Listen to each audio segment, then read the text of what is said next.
Good day, ladies and gentlemen, welcome back to another What If video. In today's video, I want to discuss what if an employee's religious instructions clash with the employer's dress code. And in discussing this, I will be referring to the matter between Ismail versus Life Interbeni Hospital.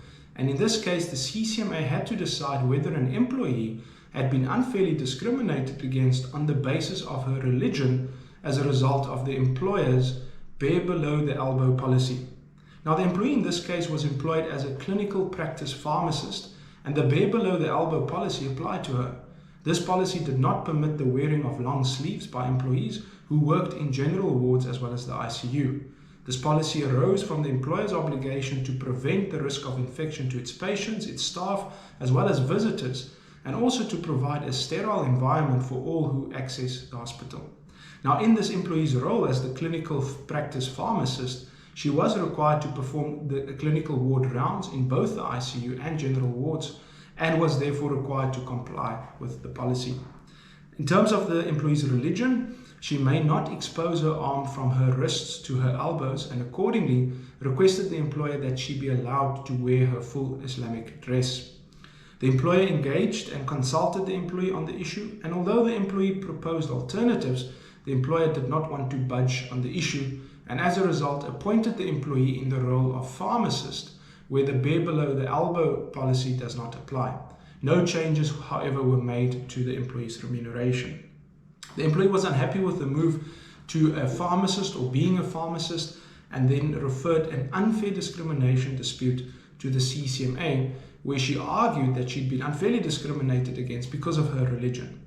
Now, ladies and gentlemen, in dealing with an alleged unfair discrimination dispute, a three-step test is typically used. The first step is to establish whether the employer's policy differentiates between people or categories of people. If it is shown that the employer does differentiate, the second step is to determine whether this differentiation constitutes discrimination. In other words, that the differentiation is based on a ground prohibited by the Employment Equity Act. Now, if the discrimination is proved, the third step involves determining whether the discrimination is fair or unfair. Now, the arbitrator in this matter applied the first step and found that there had been no differentiation and therefore no discrimination. The arbitrator found that this no differentiation is on the basis that the policy applied to all relevant staff and not only to staff of a certain religion, for example. But despite finding that there was no differentiation, and therefore no discrimination, the arbitrator also considered whether the discrimination was justifiable based or due to the inherent requirements of the job. And after a detailed consideration of the evidence, the arbitrator found that it was indeed the case.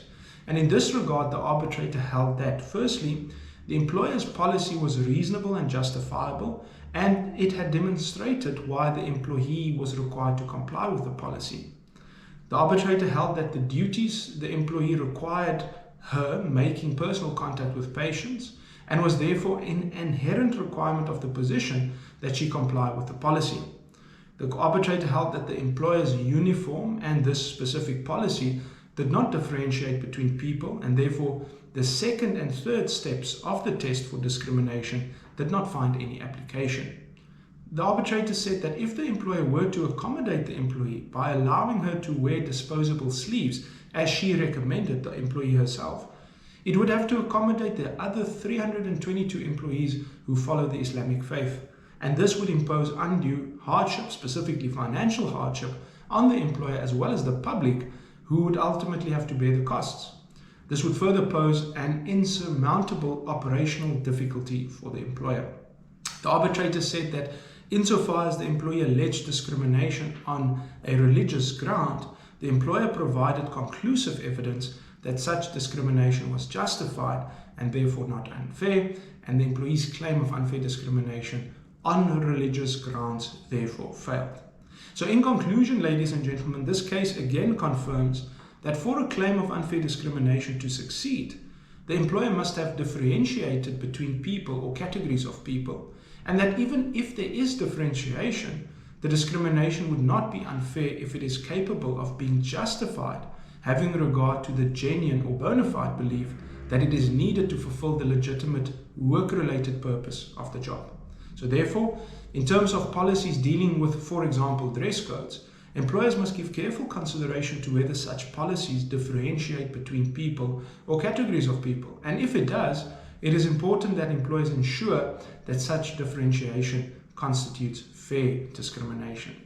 That brings us to the end of this video. As always, thank you for watching. Should you have any questions in regards to this case or discrimination in general, please feel free to contact us. Until next time, bye-bye.